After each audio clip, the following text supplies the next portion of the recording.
Hi, I'm Rachel Snyder, and I'm one of the teachers and leaders at Ignite at Shelby Street. And I'm here to share with you um, an Advent story that seems an unlikely Advent story.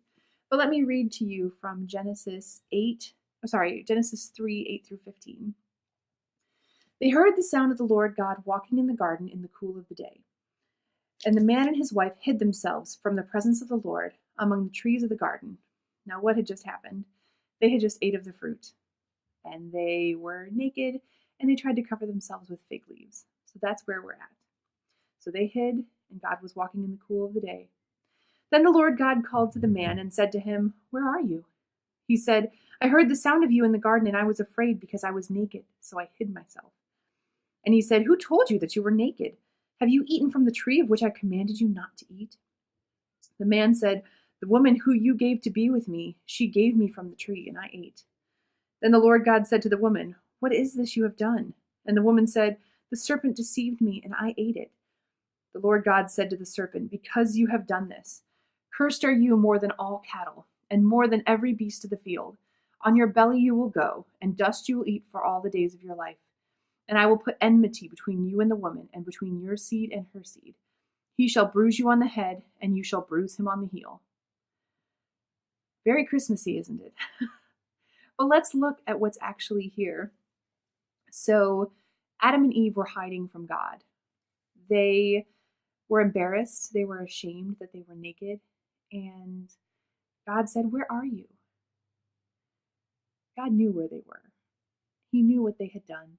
He knew that they were hiding and why they were hiding. But God called to them anyway and said, "Where are you?"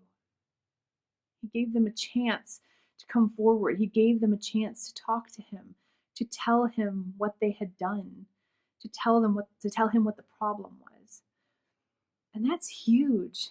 God knows everything that we've ever done. He knows everything that we will do. He knows who we are deep down inside.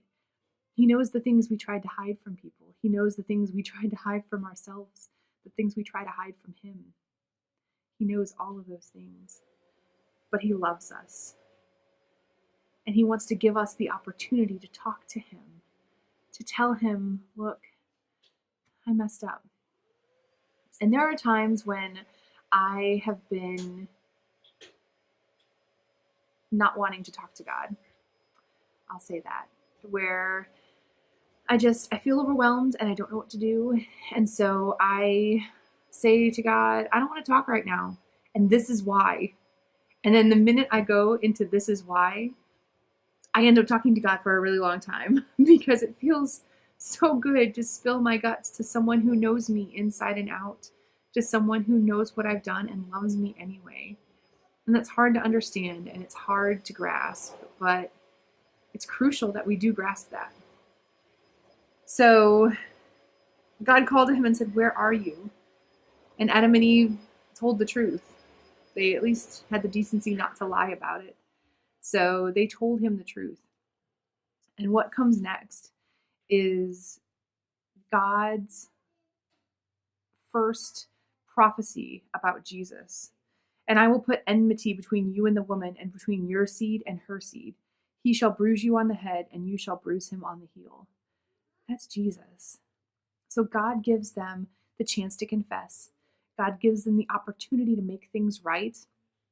And then he tells them that he is going to make things right. That he is going to send someone who is going to crush, well, this version says bruise, but the NIV says crush his head.